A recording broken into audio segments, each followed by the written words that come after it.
நமஸ்காரம். அஸ்மத் சர்வ குருபியோ நமக. இது நமது உலகம் சேனல் நேயர்களுக்கு வேங்கடம் ராம்நாராயண் அன்பு கலந்த வணக்கங்கள்.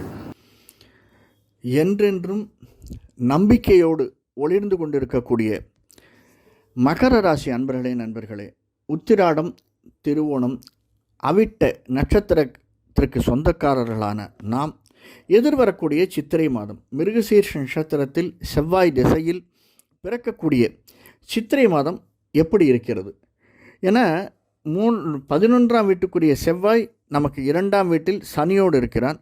அந்த சனி நம்முடைய வீட்டுக்கு அதிபதியான சனியும் 2ஆம் வீட்டில் இருக்கிறார். 7 நாட்சனுடைய கடைசி லெக்கு அப்படின்னு கூட சொல்லலாம். 3ஆம் இடத்தில் ராகு சுக்கிரனோடு சேர்ந்த ராகு, 4இல் சூரியன் புதன், 5இல் அந்த குரு பயிற்சியாகிறார் ஒரு 15 நாளில். இப்படிப்பட்ட மாதமாக இந்த மாதம் நமக்கு அமைந்திருக்கிறது. அது மட்டுமல்ல, அதாவது 3ஆம் இடத்தில் ராகு இருப்பது ஒரு ஏற்றம், புதன் நீச்சனாக இருப்பது அது ஒரு ஏற்றம். ஏன்னா 6ஆம் வீட்டிற்குரிய புதன், 6க்கும் 7, 8, 9ஆம் வீட்டுக்குரிய புதன் 3ஆம் இடத்தில் ராகுவோடு நீச்சனாக இருக்கிறார். அது அந்த குரு தனக்கு 3இல் இருக்கிறார்.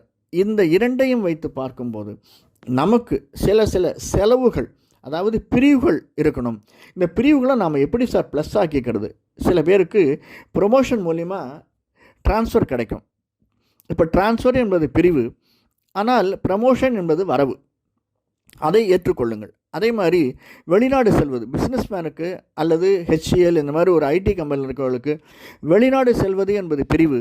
ஆனால் அந்த பிரிவு நல்லதொரு மாற்றத்தை நமக்கு கொடுக்கக்கூடியதாக இருக்கும்.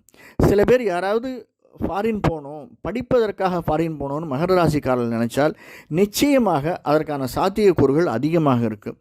நான் அடிக்கடி சொல்லுவேன், அப்ளிகேஷன் போட்டால் தான் ஆர்டர் வரும்னு. அதற்கான அப்ளிகேஷன் இப்போயே போட்டுருங்க. மகர ராசிக்காரர்களுக்கு நிச்சயமாக ஆர்டர் வரும்.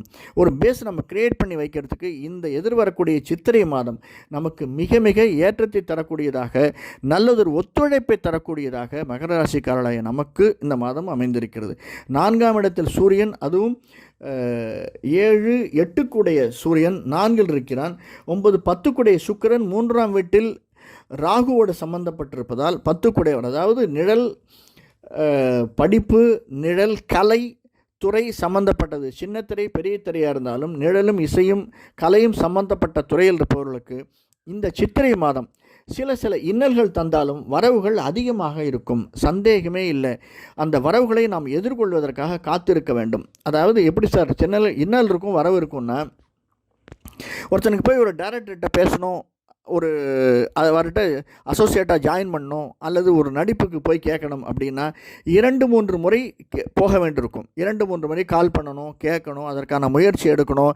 சிப்போ அப்படின்னு விட்டுறக்கூடாது. ஆனால் நாம் எடுக்கக்கூடிய முயற்சி நிச்சயமாக பலன் தரக்கூடியதாக அமைந்திருக்கிறது. ஏன்னா நாம் சொன்ன இந்த கிரக பொசிஷன் ரொம்ப மேன்மையாக இருக்குது நமக்கு. அதனால் முயற்சிகள் எடுத்தோமையானால் அவை அனைத்தும் பலன் தரக்கூடியதாக இருக்கும். ஆனால் ஆன்மீகத்திலும் அரசியலிலும் இருப்பவர்களுக்கு இந்த முயற்சிகள் பலன் தராது, கொஞ்சம் போஸ்ட்போன் பண்ண வேண்டியதாக இருக்கும். அவர்கள் எடுக்கும் முயற்சி எல்லாமே வீண் முயற்சியாக போவதற்கும் சாத்தியக்கூறுகள் அதிகமாக இருக்குது. ஆனால் ஆன்மீகவாதியும் அரசியல்வாதியும் எந்த முயற்சி எடுத்தாலும் வீண் முயற்சின்னு நினைக்கிறதே இல்லை. இன்றைக்கி இல்லைனாலும் எப்படியாவது நாளைக்கு அச்சீவ் பண்ணணும், இல்லைன்னா மறுநாள் அச்சீவ் பண்ணணும் அப்படின்ற முயற்சி தான் 2 பேருக்கும் இருக்கும். அதனால் அவர்களுக்கு இப்போது இந்த மாதம் ஒரு மைனஸ் வந்தாலுமே அவர்கள் அதை பெரிதாக எடுத்துக்கொள்வதில்லை. அந்த மனோபக்குவம் மகர ராசிக்காரர்களாக நமக்கு இந்த மாதம் அமைந்திருக்கிறது. பிஸ்னஸ் எப்படி இருக்கும், எந்த மாதிரி பிஸ்னஸ்லாம் நல்லா இருக்கும்? நமக்கு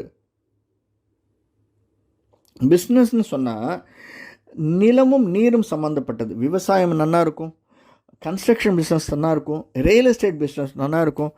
சில இடங்களிலே நமக்கு போகிற உடனே நம்மளை அப்படியே வார்ம் வெல்கம் அப்படிங்கிற மாதிரி இல்லைன்னாலுமே நாம் எடுக்கக்கூடிய முயற்சிகள் நிச்சயமாக நல்லாயிருக்கும். அதே மாதிரி ரீட்டைல் பிஸ்னஸ், ஒரு இடத்துலேருந்து இன்னொரு இடத்திற்கு போய் ரீட்டைல் பண்ணுறாங்க இல்லையா, அவர்களுக்கு இந்த மாதம் மிக ஏற்றத்தை தரக்கூடிய மாதமாக அமைந்திருக்கிறது. இந்த ஷேர்ஸில் போடச்சே பார்த்து போடுங்க. மறைமுக இன்வெஸ்ட்மெண்ட் அப்படிங்கிறது கொஞ்சம் நிதானத்தை சிந்தித்து செயல்படுவது என்பது மிக ஏற்றத்தை தரக்கூடியதாக இருக்கும். நிச்சயமாக நமக்கு எல்லாம் காரியங்கள் கூடி வர வேண்டும் என்றால் நம்முடைய இஷ்ட தெய்வத்தையும் குலதெய்வத்தையும் மறக்காமல் வணங்கி வர வேண்டும். நம்முடைய ஸ்டார் நட்சத்திரத்தன்னைக்கு போய் ஒரு அர்ச்சனை செய்துவிட்டு வருவது என்பது மேலோங்கி நிற்கக்கூடியதாக அமைந்திருக்கிறது. நன்றி, வணக்கம். நன்றி. இந்த காணொளி பிடிச்சிருந்ததுன்னா லைக் பண்ணுங்கள், சப்ஸ்கிரைப் பண்ணலாம் சப்ஸ்கிரைப் பண்ணுங்கள், ஷேர் பண்ணுங்கள். வணக்கம்.